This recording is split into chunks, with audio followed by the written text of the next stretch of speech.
everyone, this is Laura with Cool Canines. It's time to teach Zoe a little bit of leash skills. She's ready to go, as you can see. She's ready to head on out. And I haven't taught her how to wait yet. Usually when I have a dog, I like to have them wait before they exit, but we're not going to do that today. I'm going to show you first how I'm going to get her to my side and get her attention, even though she's really excited about going out. So when I work with a dog, if I want them at heel position, my treat pouch is on my left side. That way I can easily deliver the treats with my left hand to their mouth, because the reinforcement should always come at the position you want your dog to be in. And if you want your dog to walk at your left side, this is the way to do it. If you want your dog on the right side, you can just do the opposite of what I'm doing and put it on your right. Some reasons why I don't treat from the right when I'm walking a dog on the left is because A, it hurts my back to twist it like this, and B, sometimes if you're not fast enough, you might treat them out of position to where they're getting in front of you, which is something you don't want to reinforce.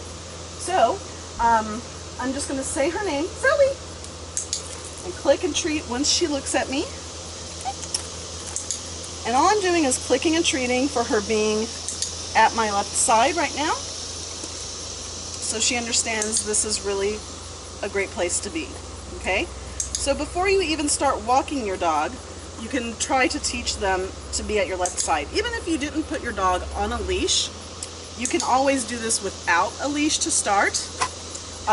You'll notice too that I have my clicker and the leash in my right hand, so that my left hand is ready to treat her. She's like a little excited by the reinforcement. So this might seem odd to people, especially if you're dominantly right-handed, but it's going to be the easiest way to do it. So I often recommend that people just get the equipment out and practice holding it and walking without the dog so that they get a feel for it. So now that she's calm, watch.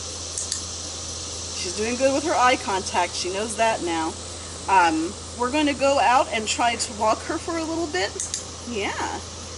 And I'm also right now just clicking and treating for any time she looks at me, because that's something I also want to highly reinforce. We call it checking in. So anytime she offers the look toward me, I'm going to click and give a treat.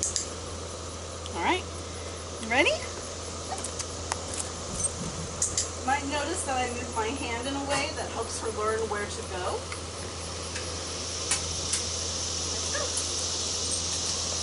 She's ahead of me. That's fine. I'm not going to get mad.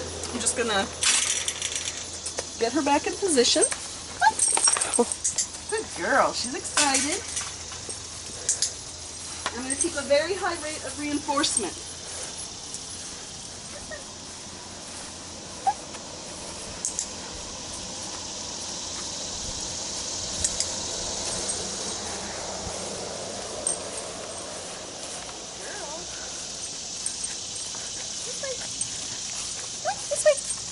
If I change directions, I like to say this way so they know. And I'm changing directions just so she doesn't keep going forward, even though she really wants to. I know, and we will, because I want her to understand that she'll get to go that way if she follows me and doesn't pull me. And then I dropped a hot dog because they're very slippery. Good girl. Good job. I also want to practice a variety of turns. Oh, she was licking the hot dogs right on my hands. Yeah, it's very slobbery. So I want to practice taking a turn not only this way, but also this way. Good girl. And if I stop and she stops beside me, that's a really good thing to reinforce too. Good girl.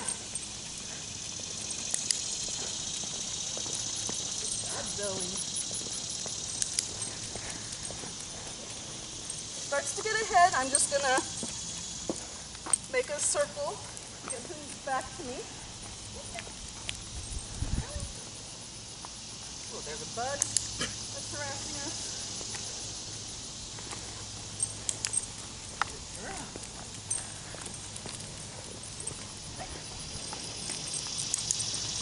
So the walk is definitely definitely a reinforcer as well.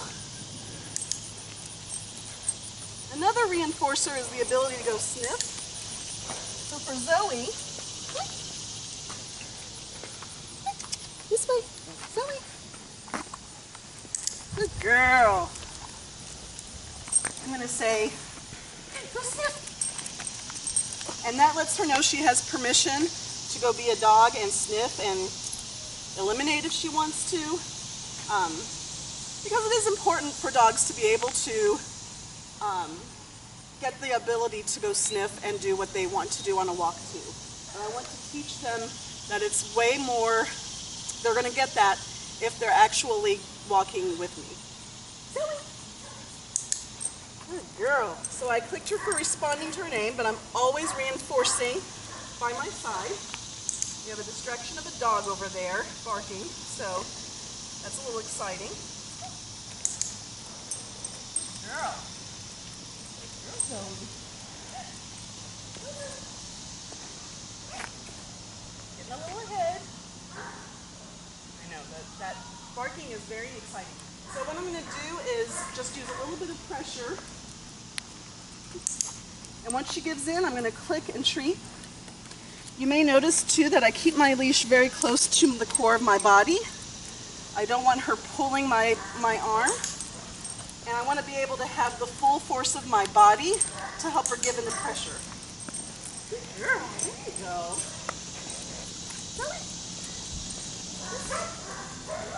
Good girl. Go sniff. So I'm not asking her to walk all the way around the block perfectly. That would be a huge thing because we've only had maybe one walk together before like that. But I'm doing little short stints of walking beside me, reinforcing that, giving her the opportunity to have a break and go sniff. And yeah, we have a couple of dogs over there, so that's very distracting. So basically, I'm going to keep doing this. I'm not going to do like a huge 10-minute video.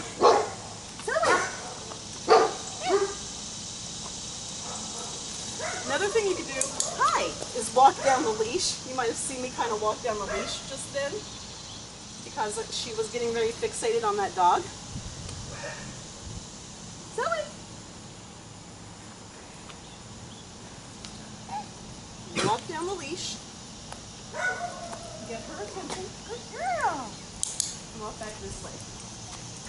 Let's go this way. She's like, but I want to say hi to those dogs. I know. Very exciting. Good girl. So I'm clicking and treating anytime she disengages. Yeah, there's a lot of barking dogs out today.